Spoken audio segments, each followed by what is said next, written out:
இந்த சத்தத்தை கேட்கிற யாராவது ஒருத்தர் நீங்க இருதய கடினமா இருப்பீங்களா?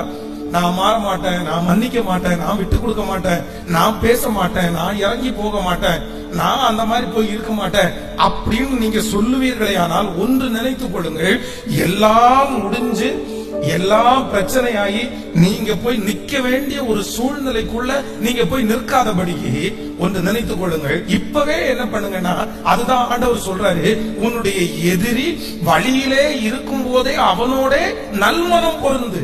எங்க இருக்கும் போதாமா சொல்லுங்க, நம்மை விட்டு சண்டை போட்டுட்டு எதிரி போகும்போது அவன் வீட்டுக்கு போய் சேர்றதுக்குள்ள, அவன் அடுத்த வேலைக்கு போறதுக்குள்ள ஆண்டவர் சொல்றாரு, உடனே போயிரு, உடனே போயிரு, டக்குன்னு போயிருங்க, உடனே சரி பண்ணிருங்க.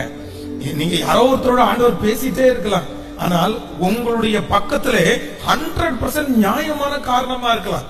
நீங்க நியாயம் உள்ளவர்களா இருக்கலாம். பாஸ்டர், என்னுடைய மேனேஜர் பேசினதுதான் பாஸ்டர் தப்பு, என்னுடைய ஓனர் பேசினதுதான் பாஸ்டர் தப்பு, இவங்க என்னுடைய மனைவி சொன்னதுதான் பாஸ்டர் தவறு, இல்ல என்னுடைய கணவன் நடந்துகிட்டதுதான் தவறு.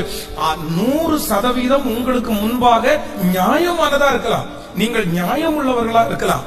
ஆனா ஆண்டவர் என்ன சொல்றாரு அப்படின்னு சொன்னா, இல்ல இல்ல நம்ம என்ன பண்ணிடக்கூடாது அப்படின்னா, கடினப்படுத்திடவே கூடாது, கடினப்படுத்திடவே கூடாது. உங்கள் இருதயங்கள் கடினமாயிரவே கூடாது.